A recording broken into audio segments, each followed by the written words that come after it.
Assalamualaikum warahmatullahi wabarakatuh. Waalaikumsalam warahmatullahi wabarakatuh. Baik Pak, di sini saya Rizkita Prastiwi dari Profesi Fakultas Keperawatan yang hari Senin kemarin melakukan pengkajian kepada keluarga Bapak. Di sini kan didapatkan bahwa Bapak mengalami hipertensi dari hasil pengkajian kemarin. Sehingga untuk pertemuan saat ini saya akan melakukan penyuluhan atau edukasi kesehatan tentang hipertensi supaya ibu juga tahu mengenai perawatan untuk pasien hipertensi itu seperti apa dan pengendaliannya seperti itu. Dan ibu sebelum melakukan edukasi kesehatan mengenai hipertensi, sebelumnya saya akan memberikan soal pretest atau soal sebelum Pak dan Ibu mendapatkan edukasi apakah nanti ada hasilnya atau tidak, seperti itu. Bisa diisi ya. Diisi.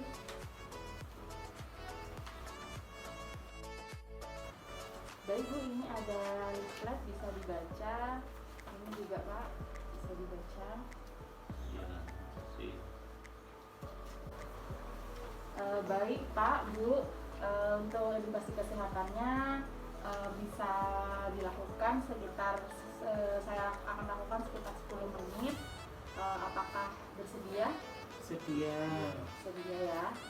Saya mulai untuk edukasi kesehatan pertama mengenai hipertensi. Sebelumnya Ibu kan mengetahuinya kalau hipertensi itu harus mengurangi garam saja, seperti itu ya Bu. Iya. Jadi hipertensi ini bisa dibaca Bu Pak. Jadi hipertensi ini sendiri merupakan suatu penyakit yang didefinisikan peningkatan tekanan darah secara menetap.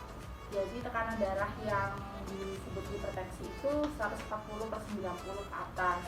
Kemarin Bapak ketika dicek kesehatannya yaitu 150/100. Jadi itu sudah termasuk hipertensi ya Pak. Dan Bapak juga hipertensinya itu tidak stabil ya Pak. Iya. Kemudian untuk tanda gejala hipertensi itu ada nyeri kepala, terasa berat pada tengkuk leher, kemudian vertigo, kemudian merasa selalu berdebar-debar, merasa mudah lelah, kemudian penglihatan kabur, dan telinga berdenging. Kemudian untuk cara menurunkan hipertensi itu bisa menggunakan dua cara. Di situ ada cara non farmakologi dan farmakologi. Untuk farmakologi yang biasanya dilakukan itu pemberian obat-obatan oleh tenaga medis lain seperti dokter. Kemudian untuk ramah saya yaitu memberikan terapi non farmakologi, jadi terapi yang tidak menggunakan obat. Pencegahan hipertensi yang dapat dilakukan yaitu menggunakan singkatan CERDIC. Yang pertama, cek kesehatan rutin, kemudian ingatkan asap rokok, yang ketiga rajin aktivitas fisik, diet seimbang, istirahat yang cukup, dan kelola stres. Kemudian untuk mengendalikan hipertensi itu menggunakan singkatan PATUH, yaitu periksa kesehatan dengan rutin, atasi penyakit dengan pengobatan yang tepat dan teratur, tetap diet dengan gizi seimbang dan mengurangi konsumsi garam, jangan melebihi 1 sendok garam per hari. Kemudian upayakan aktivitas fisik dengan aman seperti jalan kaki, olahraga, dan mempertahankan berat badan ideal. Dan hindari asap rokok, alkohol, dan zat karsigenik lainnya. Kemudian untuk diet hipertensi yaitu pertama, bahan makanan yang diperbolehkan yaitu beras, ubi, mie, maizena, terigu, gula pasir, kacang-kacangan, tahu, tempe, margarin tanpa garam, sayuran, dan buah-buahan. Untuk bumbu yang diperbolehkan yaitu bawang merah, bawang putih, jahe, kemiri, kunyit, kencur, laos, salam serai. Untuk cara memasak yang dianjurkan dalam menumis atau memasak makanan sebaiknya digunakan itu mentega, tidak menggunakan natrium atau garam. Kemudian dalam menggoreng ya disarankan untuk tidak menambah rasa makanan sehingga tidak menggunakan garam secara berlebihan. Kemudian untuk terapi yang akan saya lakukan nanti saya akan ajarkan terapi non farmakologi, terapi relaksasi nafas dalam. Sebelumnya dari edukasi kesehatan mengenai hipertensi ada yang ditanyakan? Ya, nggak ada, cuma betul memang telinga sering berdengung. Oh iya Pak, berarti ketika telinga berdengung itu mungkin tekanan darah Bapak lagi naik. Ya. Kemudian mungkin Ibu ada yang ditanyakan? Iya, yang saya tanyakan tentang yang itu terapi non farmakologi yang paling baik menggunakan apa? Jelaskan mengenai terapi non farmakologi, relaksasi nafas dalam. Jadi terapi relaksasi nafas dalam itu sudah diteliti oleh beberapa jurnal atau peneliti pakar yang mengungkapkan bahwa terapi relaksasi nafas dalam itu dapat menurunkan tekanan darah secara signifikan pada penelitian seperti itu. Untuk terapi relaksasi nafas dalam tujuannya itu meningkatkan aliran udara dan oksigen dalam darah, bisa mengurangi rasa nyeri, kemudian membantu dan meningkatkan relaksasi, meningkatkan kualitas tidur, membantu mengeluarkan gas anestesi yang tersisa dalam jalan nafas, dan menurunkan tekanan darah.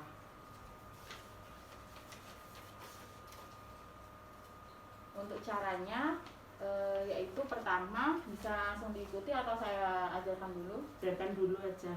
Nah, pertama menarik nafas dari hidung, tahan sebanyak 5-10 detik. Kemudian hembuskan melalui mulut secara perlahan. Kemudian anjurkan nafas dengan irama normal dulu sebanyak 3 kali.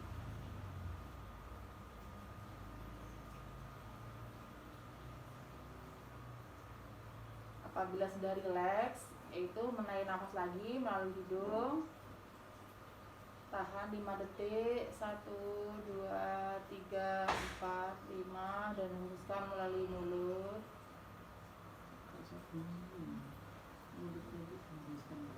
Kemudian usahakan agar tetap berkonsentrasi atau mata sambil terpejam. Kemudian anjurkan untuk mengulangi sampai 15 kali dengan diselingi istirahat singkat setiap 5 kali. Mungkin dari situ bisa dipahami, bisa dipraktekkan secara mandiri biar ibu juga dan bapak juga bisa mencapai. Pertama, menarik nafas dari hidung, tahan 5 detik, hembuskan lewat mulut perlahan. Kemudian tarik nafas normal dulu sebanyak 3 kali. Kemudian tarik nafas lagi, tahan, hembuskan lewat mulut. Nah, seperti itu dianjurkan mengulangi prosedur sebanyak 15 kali setiap harinya dengan diselingi istirahat setiap 5 kali. Begitu. Jadi 5 kali berhenti dulu istirahat, kemudian 5 kali lagi istirahat dan 5 kali lagi, seperti itu. Setiap hari tidak apa, karena ini tidak memiliki efek samping. Iya. Itu. Mungkin dari sampai sini ada yang ditanyakan sebelum saya akan memberikan soal post test kepada bapak dan ibu. Sudah jelas, bapaknya sudah jelas. Jelas. Sudah jelas. Tidak ada yang ditanyakan? Tidak. Baik Pak, Bu, sebelum saya akhiri nanti mungkin saya akan menanyakan dulu mungkin hipertensi tanda gejalanya tadi apa? Kaku di tengkuk, terus tensinya 140, 90. Iya.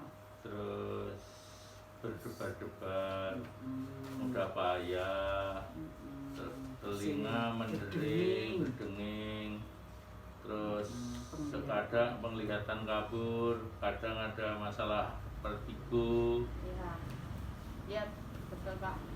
Kemudian untuk cara pencegahannya Udah 2. Cara penanganannya ada 2. Ya, farmakologi dan non farmakologi. Ya, untuk terapi non farmakologi yang sudah saya ajarkan Iya, yaitu dengan tarik nafas panjang, relaksasi nafas dalam. relaksasi napas panjang, dilakukan dikeluarkan 5 detik, ditahan 5 detik, dikeluarkan lewat mulut pelan-pelan, dilanjutkan napas biasa 3 kali, diulangi lagi napas panjang, tarik dari hidung, dikeluarkan, ditahan 5 detik, dikeluarkan lewat mulut. Diulangi sampai 15 kali tiap hari. Iya, Bapak, betul sekali. Terima kasih atas jawabannya. Mungkin untuk pertemuan selanjutnya saya akan mengulangi lagi tindakan yang akan saya berikan, evaluasi edukasi, kemudian memberikan mengevaluasi terapi relaksasi nafas dalam, apakah Bapak dan Ibu bisa melakukan secara mandiri, kemudian apakah Bapak dan Ibu sudah lebih patuh terhadap pencegahan dan penanganan hipertensi seperti makanannya yang tadi, seperti itu. ya. Karena kalau makanan dari hipertensi itu kan harus mengurangi garam, mengurangi lemak, seperti itu. Terima kasih, Bu. Sebelumnya saya akan berikan soal post-test lagi untuk mengevaluasi pengetahuan Ibu dan Bapak. Dicoret saja seperti tadi.